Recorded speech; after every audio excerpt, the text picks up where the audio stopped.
ನಮಸ್ಕಾರ ಎಲ್ಲ ವೀಕ್ಷಕರಿಗೂ. ಇವತ್ತಿನ ದಿವಸ ನಾವು ಕೇಂದ್ರ ಸಾಹಿತ್ಯ ಅಕಾಡೆಮಿಯ ಬಗ್ಗೆ ಸ್ವಲ್ಪ ಮಾಹಿತಿಯನ್ನು ಪಡೆಯೋಣ.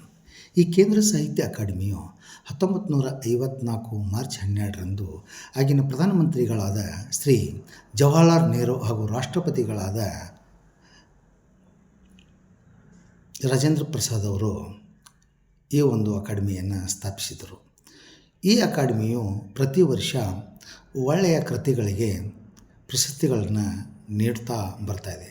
ಸಂವಿಧಾನದ 22 ಭಾಷೆಗಳು ಹಾಗೂ ಇಂಗ್ಲೀಷ್ ಭಾಷೆಗಳಿಗೆ ಕೃತಿಗಳಿಗೆ ಪ್ರಶಸ್ತಿಗಳನ್ನು ಕೊಡ್ತಾ ಬರ್ತಾಯಿದೆ.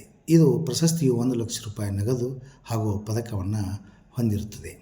ಅದರಂತೆ 1955ರಲ್ಲಿ ಪ್ರಥಮ ಬಾರಿಗೆ ಕನ್ನಡದ ಹೆಸರಾಂತ ಕವಿಯಾದ ಕುವೆಂಪು ಅವರಿಗೆ ಶ್ರೀ ರಾಮಾಯಣ ದರ್ಶನಂ ಕೃತಿಗೆ ಈ ಪ್ರಶಸ್ತಿಯು ಲಭಿಸಿದೆ.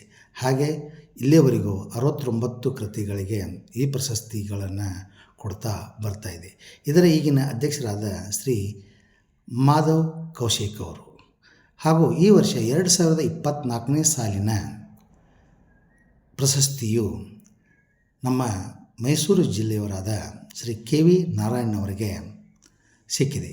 ಇವರು ರಚಿಸಿದ ಕೃತಿ ನುಡಿಗಳ ಅಳಿವು. ಈ ಕೃತಿಗೆ ಈ ವರ್ಷ ಪ್ರಶಸ್ತಿ ಲಭಿಸಿದೆ.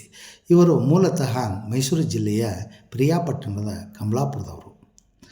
ಇವರು GS ಶಿವರುದ್ರಪ್ಪನವರ ಮಾರ್ಗದರ್ಶನದಲ್ಲಿ ರಚಿತವಾದಂತಹ ಆನಂದವರ್ಧನ ಧ್ವನ್ಯಾಲೋಕ ಕೃತಿಯನ್ನು ಅಧ್ಯಯನ ಮಾಡಿ ಬೆಂಗಳೂರು ವಿಶ್ವವಿದ್ಯಾಲಯದಿಂದ PhD ಪದವಿಯನ್ನು ಪಡೆದಿದ್ದರು.